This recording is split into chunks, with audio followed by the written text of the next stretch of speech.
नमस्कार बंधुरा माई रोज गार्डने आपनादेरके अनेक अनेक स्वागतम। देखुन बंधुरा कि रकम भावे सुंदर सुंदर गंधराज फुटছে पुरो बागान এই ফুলের গন্ধে কিন্তু একদম ভরে উঠেছে। প্রচুর প্রচুর ফুল ফুটছে আমার এই গন্ধরাজ গাছে।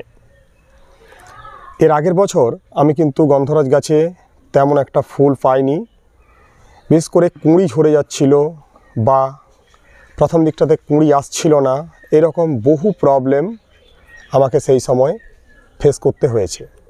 কিন্তু এবারে আমি এমনভাবে এই গাছটির পরিচর্যা করেছি, কুঁড়ি আসতে একদম দেরি করেনি এবং কুঁড়িও ঝরেনি। কিভাবে পরিচর্যা করেছি আজকের ভিডিওতে আমি স্টেপ বাই স্টেপ সব কিছু নিয়ে আলোচনা করব। সম্পূর্ণ ভিডিওটি দেখতে থাকুন।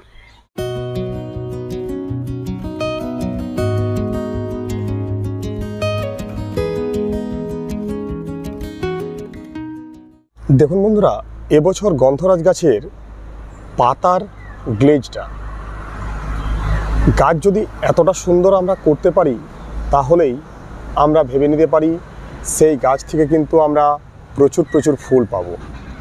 যেমন দেখছেন এই গাছটিকে, এবং কুঁড়ির সংখ্যা দেখলেই বুঝতে পারবেন যে এই গাছে কত পরিমাণ কুঁড়ি হয়েছে।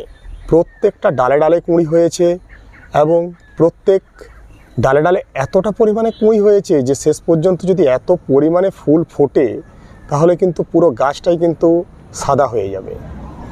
আমি এই গাছের জন্য যেটা সব সময় বলবো আপনাদেরকে সেটা হচ্ছে জল দেওয়ার সিস্টেম।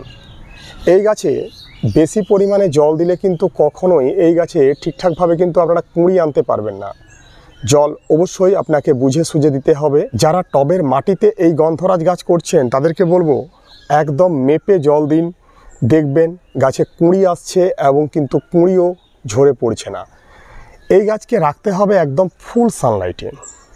ফুল সানলাইটে থাকলেই এই গাছের পাতা এতটা গ্লেজি হবে এবং যখনই আপনার গাছের পাতার গ্লেজ আসবে তখনই দেখবেন এই রকম সুন্দর সুন্দর কুঁড়ি আপনার গাছে হচ্ছে।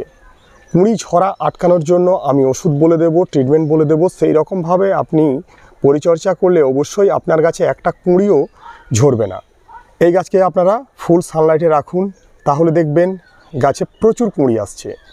3 নম্বরে এই গাছের খাবার। এই গাছকে খাবার দেবেন 15 দিন পরে পরে।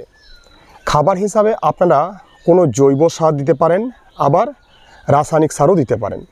জৈব সার দিলে জাস্ট অন্য কিচ্ছু দেওয়ার দরকার নেই, 1 মুঠো গোবর সার টবের মাটিতে ছড়িয়ে দিন। এটাতে মালচিংয়ের কাজ হবে, ফলে মাটির ময়েশ্চারটাও বজায় থাকবে, প্লাস গাছ ওখান থেকে খুব সুন্দর একটা পুষ্টিযুক্ত খাবার কিন্তু গাছ পেয়ে যাবে। এটাই হচ্ছে আমাদের গন্ধরাজ গাছের জন্য একটা বেস্ট খাবার। যদি একটু গাছ আপনার মানে ঝিমিয়ে আছে, একটু গাছের গ্রোথ দুর্বল বা একটু মনে হচ্ছে যে গাছটা একটু পিছিয়ে আছে, তো সেই জায়গায় আপনাকে আমি দিতে বলবো একটি রাসায়নিক সার। রাসায়নিক সারটা কি 10-26-26, যত ইঞ্চির টব হবে ঠিক ততই পরিমাণে দানা। উদাহরণস্বরূপ বলি, যদি 10 ইঞ্চির টবে আপনার গন্ধরাজ গাছ থাকে সেক্ষেত্রে আপনি 10টি দানা 10-26-26 যদি দিয়ে দেন সেক্ষেত্রে দেখবেন আপনার গাছ একদম চনমনিয়ে উঠছে। গাছে কত পরিমাণ ফুল হচ্ছে আপনারা দেখলেই বুঝতে পারবেন। অনেকটা বড় গাছ, কিন্তু এই গাছেই এর আগের বছর ফুল আসেনি, পরিচর্যা ঠিকঠাক করতে পারেনি। তো পরিচর্যা ঠিকঠাক করতে পারলে কিন্তু এই গাছ থেকে ফুল নিয়ে আসা এমন কোনো ফ্যাক্টর নয়। কিন্তু এই গাছটাকেই আমরা এত জটিল করে ভাবছি সবাই যে এই গাছে কিন্তু আমরা কেউই ততটা ভালো ফুল পাচ্ছি না। তো তার মেন ব্যাপার যেটা সেটা হচ্ছে আমাদের পরিচর্যার একটা ভুল। পরিচর্যা ঠিকঠাকভাবে করতে হবে। পরিচর্যা ঠিকঠাকভাবে করলে অবশ্যই এই গাছে কিন্তু আমরা ফুল পাবো। এই গাছে আমরা আর কি খাবার দিতে পারি? যে কোনো ধরনের ব্যালেন্স এনপিকেও আপনি স্প্রে করে দিতে পারেন। 19-19-19 বা 20-20-20 মতো যে সমস্ত ব্যালেন্স এনপিকে খাবার আছে সেটা 2 গ্রাম 1 লিটার জলে নিয়ে সকালের দিকে বা সন্ধ্যার আগে আগে আপনি স্প্রে করে দিতে পারেন। সেক্ষেত্রেও কিন্তু খুব ভালো রেজাল্ট পাবেন। গাছে আপনার যখন কুঁড়ি আসবে, কুঁড়ি অবস্থায় কুঁড়িগুলো খসে পড়ে যায়, সেই জায়গায় একটি ট্রিটমেন্ট আমি বলে দিচ্ছি। সেই ট্রিটমেন্টটা হচ্ছে ফাঙ্গিসাইড স্প্রে। যখন আপনার গাছে এরকম সুন্দর সুন্দর কুঁড়িগুলো আসবে তখনই আপনাকে কিন্তু ফাঙ্গিসাইড অবশ্যই দিতে হবে। ফাঙ্গিসাইড দিলে গাছের কিন্তু কুঁড়ি ঝরার ব্যাপারটা সম্পূর্ণভাবে বন্ধ হবে।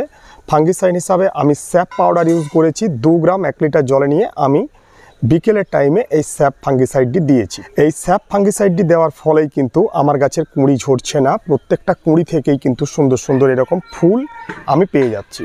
তো সুন্দর সুন্দর ফুল পাওয়ার একটা টিপস আপনারা জেনে গেলেন যে ফাঙ্গিসাইডটা স্প্রে করতে হবে। আবার যখন আপনার গাছে এরকম ফুল ফুটতে শুরু করেছে তখন কিন্তু ফাঙ্গিসাইডটা টোটালি স্টপ করে দেবেন। যখন আবার ফুল ফোটা কমপ্লিট হয়ে গেল, গাছে আবার নতুন করে কুঁড়ি আসতে শুরু করেছে, তখন দেবেন আবার স্যাপ ফাঙ্গিসাইড। এটা কিন্তু প্রত্যেকেই মনে রাখবেন। এরপরে হচ্ছে কীটনাশক। দেখুন, গন্ধরাজ গাছে যখন নতুন কচি পাতা আসে তখন সব থেকে বেশি পোকামাকড়ে অ্যাটাক করে। যেমন ধরুন এই গাছটাতে পোকামাকড়ে প্রচুর অ্যাটাক করে, এবং গাছে যখন প্রচুর পরিমাণে এরকম কুঁড়ি আসে তখন কিন্তু এই কুঁড়িগুলোকে নষ্ট করে দেওয়ার জন্য পোকার অভাব হয় না। তো সেই সময় আমাদেরকে দিতে হবে প্রফেক্স সুপার। ঠিক আছে, প্রফেক্স সুপার বলে একটি কীটনাশক আছে, প্রফেক্স সুপার। তো সেটা 1.5 ml 1 লিটার জলে নিয়ে আপনাকে স্প্রে করে দিতে হবে বিকেলের টাইমে। প্রফেক্স সুপার দিলেই কিন্তু সুন্দরভাবে এই কুঁড়িগুলো রক্ষা পেয়ে যাবে, গাছের পাতাগুলো কিন্তু খুব সুন্দর থাকবে, এবং দেখবেন যে কুঁড়ি কেটে দিচ্ছে বা পাতা কেটে দিচ্ছে এই প্রবলেমটা সম্পূর্ণভাবে চলে যাবে। তখন আপনি গন্ধরাজ গাছ থেকে কিন্তু সুন্দর মানের ফুলটা আনতে পারবেন। এটা কিন্তু প্রত্যেকে খেয়াল রাখবেন। দেখুন বন্ধুরা, দূর থেকে আমি আমার গন্ধরাজ গাছের একটি ছবি আপনাদের কাছে তুলে ধরছি। দেখুন গাছে কত পরিমাণে দেখুন ফুল ফুটেছে। তো এই রকম ফুল পেতে গেলে আমি যে টিপসগুলোর কথা বলছি প্রত্যেকটা টিপস একটু মেনে চলুন, দেখবেন এই রকমভাবেই কিন্তু আপনার গন্ধরাজ গাছ আপনাকে ফুল দেবে। এই গাছের জন্য বিশেষ কোনো ঝামেলা নেই।